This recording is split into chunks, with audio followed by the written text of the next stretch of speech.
Jonathan Aranda hitting 341 with a 488 slug. He's got 4 home runs. He's got a 161 WRC plus. He leads basically every category for first baseman in the American League and not going to be an all-star starter, which is a shame. And we can talk all about the fact that it's a popularity contest. And I, for one, am sick of it.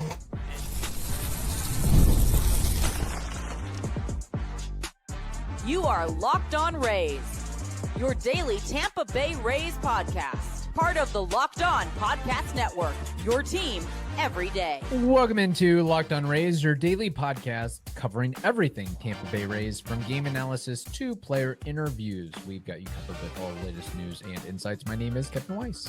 I'm Ulises Sambrano, bringing you expert analysis and passionate discussions about our beloved Rays. We're here to break down every play, every trade, and every milestone. In fact, this is our 7th season covering the Rays daily.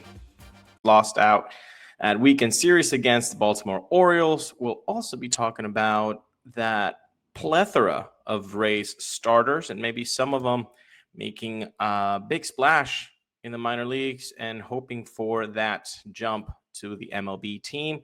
The long lineup, because my goodness, the offense has been incredible for the last 6 weeks or so. And finally, 3-game series against the Athletics at home. But before we get to any and all of that, we got to tell you that today's episode is brought to you by FanDuel. Right now, new customers can get $150 in bonus bets when your first $5 bet wins. I'm sure Yandy is incredibly happy about his resurgence in the last 6 weeks or so.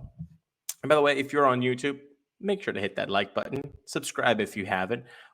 Numbers have been increasing. So thank you all for doing your part against the algorithm. The algorithm is incredibly powerful, but we just got to beat it. And we can beat it by just hitting that like button. So thank you all for doing that for us. Let's get started with the weekend series against the Orioles. That was a bloodbath. I mean, the amount of runs that we saw that weekend should have been a football game, really. I don't particularly care too much about clunkers when they get out of hand. When a game is at 10 runs or more, like, okay, it doesn't really matter. I know there was a bit of a tiff from Rays Nation on the celebration on his first major league home run being of a position player in Caballero. I don't know how to feel about it. I know that in 2025, everybody has to have a take. I think it's his first major league home run. Is it everything he ever wished? Probably not. Or probably, yeah, dude, it's a home run. Does it matter? I mean, do you guys know how many home runs of a position player did Albert Pujols have? No, nobody knows that unless you actually look it up. It doesn't. So the fact that he celebrated, I mean, we can be a little bit, cheeky, I guess, but I don't think it should go any further than that. So that's the take on that. The take on everything else, though, is, look, the Rays might have lost the series in Baltimore. Yeah, it stinks a little because the Baltimore Orioles have not been particularly strong this season, even though we all thought that they could make some kind of splash, even though they didn't do a lot on the pitching side of things. But they have such a young core of position players that should be good and are good, that it does kind of surprise you that they're at the bottom of the AL East. However, having said that, look, anybody can win a series. And right now, my big focus on the 19 games that they had left before the All-Star break, 16 would be away, right? 3 are coming soon, and by soon I mean like this week against the Athletics. So the big thing here is, or that I said last week, is, can you go 11-8? Can you go 11-8, maintain your cushion, in fact, increase your cushion a little bit, and make it a little bit difficult for the front office to not say, hey, maybe we get that bullpen piece. I'm not asking for much. I'm just asking for a bullpen piece. And I think you can do that if you go 11-8. Now, they're 4-2. So that sweep helps against the Royals because, things like that where you're going to lose against the Orioles shouldn't happen, but they're going to happen. It's baseball. So they're 4-2 right now. Can you get 7 more wins? Can you get 7 more wins in the next 13 games? We'll see about that. But really, I just want to focus on the lineup in this first segment because since May 20th, these numbers are quite incredible. Brandon Lowe is hitting 346, people. 346 with 11 home runs. Having him healthy is so good for this team. I know B. Lowe can be a controversial player for some. I know on this podcast, we have made it a point that in over 110 plate appearances, I believe, or at bats, that's how much we've talked about it, that I kind of believe I have it right on the money, 110, 113. He hasn't been particularly successful. He hasn't been the guy that you want him to be in the playoffs. Some guys shy away from the bright lights, some don't. He unfortunately hasn't had sustained success. Has he had flashes of it? 100%. Do we not remember the 2019 series and his big home run against the Astros? I do. I know you do too, if you're watching Locked On Rays. I know that you also remember his big home run against the Dodgers in the World Series. I know you do because you're watching Locked On Rays. So he's had flashes of it, but not sustained success in all of his playoff experience. Having said that, when he's healthy, he adds so much to this lineup because the length right now is unreal. You've got Junior Caminero hitting 289 with a 637 slug. He's got 12 home runs, more than Bilal. So you've got a righty and a lefty punch with power since May 20th. That doesn't stop. By the way, Bilal's WRC plus is 193 in that time span, and Junior Caminero is 176. Not far behind at 173 is Yandy Diaz, who's hitting 345 with a 561 slug, 7 home runs of his own. Jonathan Aranda, 341, hitting 341 with a 488 slug. He's got 4 home runs. He's got a 161 WRC plus. He leads basically every category imaginable for first baseman in the American League, and not going to be an all-star. At least not a starter, which is a shame. And we can talk all about the fact that it's a popularity contest. And I, for one, am sick of it. And I've been sick of it, honestly, since the Kansas City Royals did it in 2016. You can't. Baseball should step up. And I know that as a fan, I shouldn't want the fans to not be involved. But I do. Guess what? Because this has repercussions in sponsorships. You don't think all-star nomination nods, give more money to players that are trying to get sponsorships? Of course they do. Don't you think that matters in arbitration? Of course it does. I mean, I want my players from my team to do well and get paid for it. And that would mean Jonathan Aranda getting a better deal. So I want him to get a better deal. Hopefully with a new ownership, that doesn't mean that he has to be shipped off, but rather that we can keep him, right? But maybe that's pulling on a string that should not be pulled in this Monday episode. Which, by the way, we've got to talk about the arms. We got to talk about the arms because there's a situation happening in AAA that is giving people some thought. So before we get to talking about that, let's stop briefly to tell you about something very, very important on the Locked On Rays podcast, part of the Locked On Podcast Network, your team every day. Guess what, people? Summer is finally here, and that means it's all about baseball right now. There is baseball under the lights, golf on the green, and high stakes soccer happening right now. And FanDuel is the best way to make every game more exciting. You're already following the action. I know you are. Why not make it just a little bit more thrilling with some green Skittles? And with FanDuel, you can get in on the game while your friends are getting sunburned at the beach. And why not? You can do both. There's multitasking. But guess what? Right now, Tampa Bay Rays have World Series odds of 2,500. Not as good as the Los Angeles Dodgers that have a 210, but hey, better odds than the Jays, the Brewers, the Red Sox, Diamondbacks, Orioles, Marlins, you name them. So maybe some green Skittles there would be a nice little touch to start your week. New to FanDuel, guess what? New customers can bet just $5 and get $150 in bonus bets if your first bet wins. Open the FanDuel app today or visit FanDuel to get started.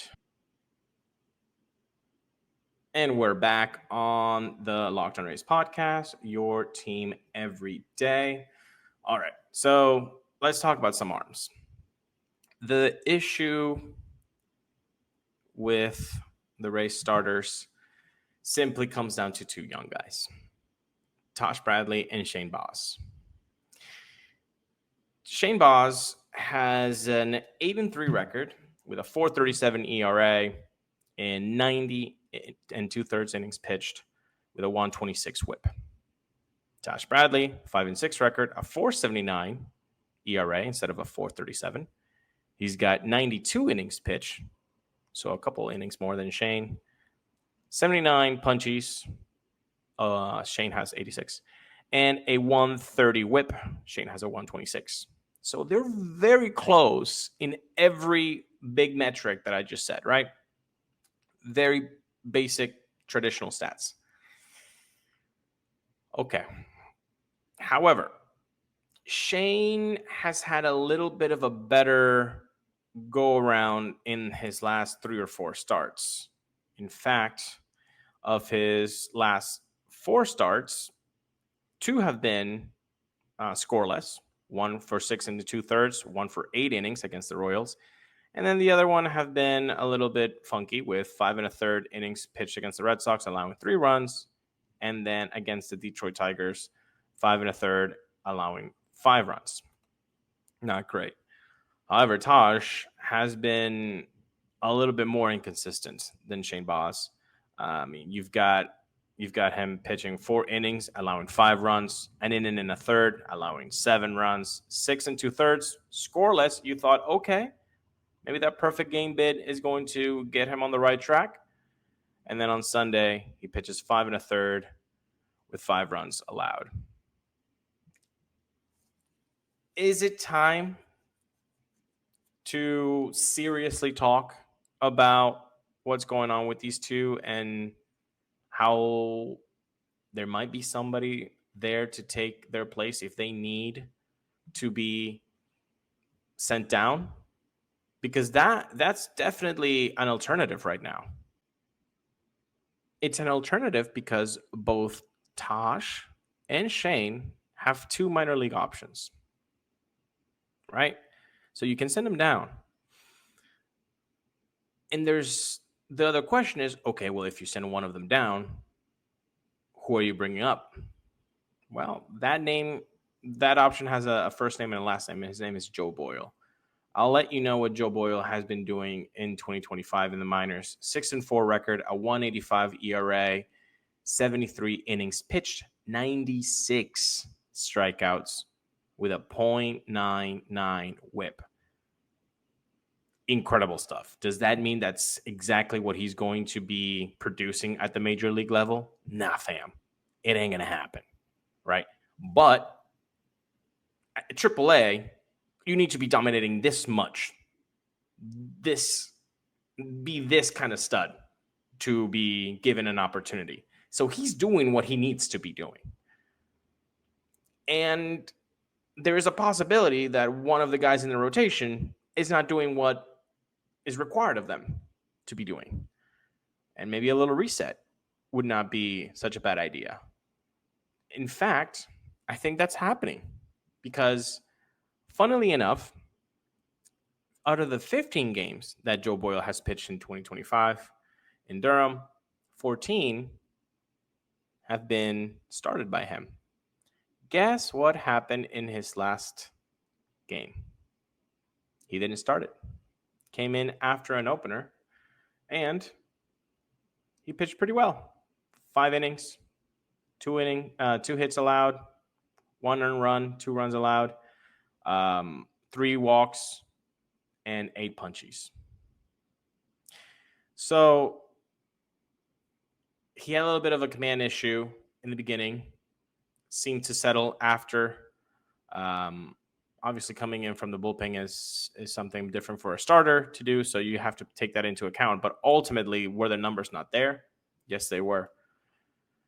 So I think the machinery of the front office is kind of working something here, where they're saying, perhaps if we bring Joe Boyle, is it a smart thing to use an opener before he comes into the game? Let's get him acclimated to do that before we completely shift his routine.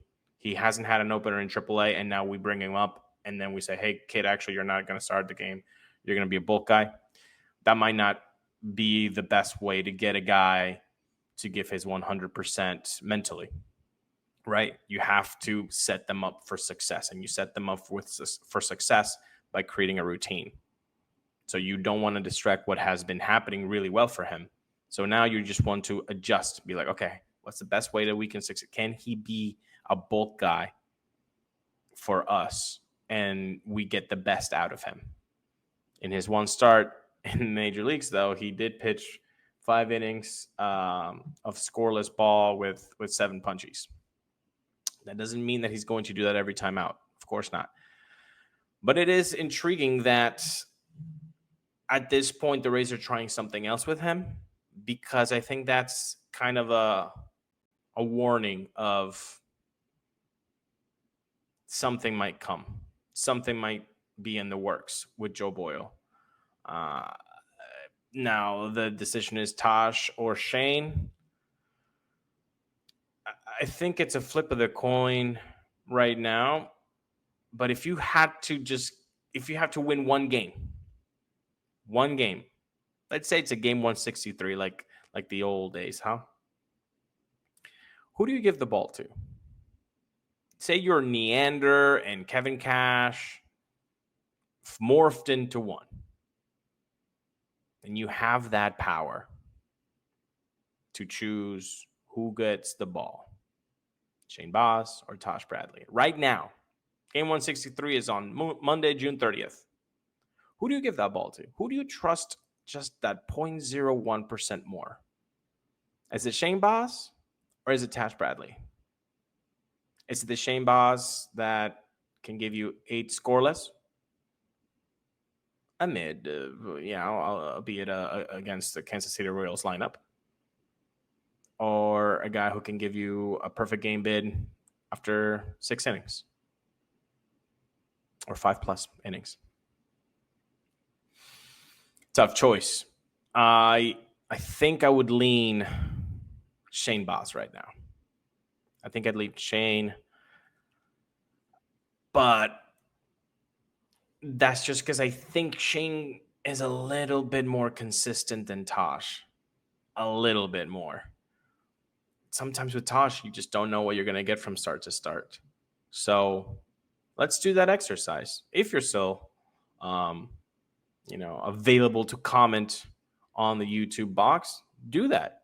Put it down right now and tell us, who would you give the ball to right now, June 30th? No, I don't want to say, well, by September he should. No. It's today. Who do you give the ball today? Shane or Tosh?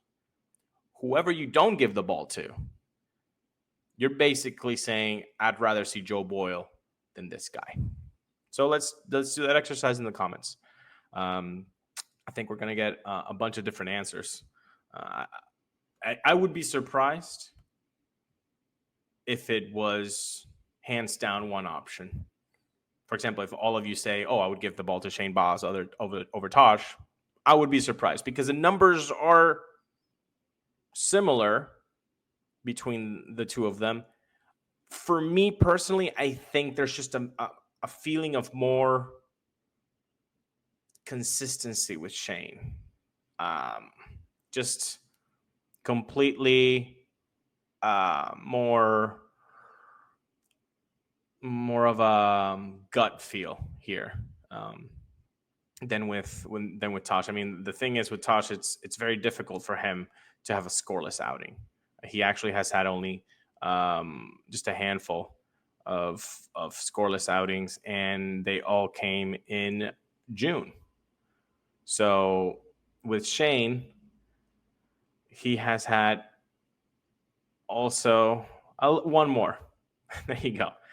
So Taj has 3 scoreless outings. Shane has 4 from what I can quickly scan around. If I'm mistaken, I do apologize. But yeah, that's the way it's happening right now. And then on the other side, talking about movement up and down, Ha-Seong Kim is coming, people. He's coming. And he should please underlined, bolded, italics, and with like the 2 little asterisks in between the S and the D. Should be an improvement to the lineup. And this lineup is already really good. At least has been since May 20th. I just read you the stats in the first segment. They've been incredible. So you add Ha-Seong Kim there. Who gets the boot? Is it Curtis Mead? Because he has had a tough time getting in on the action and in the lineup. I mean, if you're talking since May 20th, again, where would you think that he ranks in WRC plus from the team since May 20th? Would you be surprised to know that he's number 1? He's been better than Caminero. He's been better than Brandon Lowe, than Yandy, than Jonathan Aranda. Would you be surprised? I think a lot of Rays fans would be surprised. He has a 198 WRC plus. I know that people are going to be saying, yeah, Ulises, because he's got like half or a third of the plate appearances. And fair. Curtis Mead has 52 plate appearances. Junior Caminero has 148. 100% I agree with that. But he can't do anything with the plate appearances that that is not given to him, right? He can only do what is given to him. And in those 52 plate appearances, he has a 198 WRC plus. And he has been the best of the team since May 20th. Just to give you a little quick breakdown, 3 home runs in that time span, a 13.5 walk rate to a 21.2 K rate, 326 average, a 605 slugging. I mean, it's just so he's one dotting it right now. 345. He's slashing 345 since May 20th.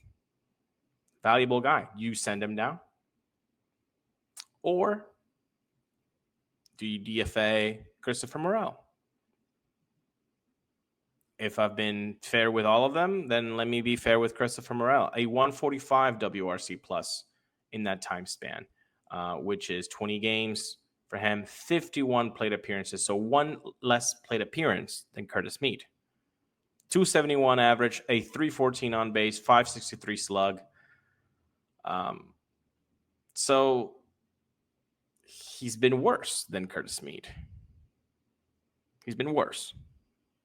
And that walk rate of 3.9% compared to a 26% K rate, does that play in this lineup? If you're not really giving the team the pop, I mean, 3 home runs, that's the same as Curtis Mead. And Curtis Mead has positional flexibility. First base, second base, third base. Christopher Morel can stand in left field and has shown athleticism. But is it time to cut the cord? Or is there a third move?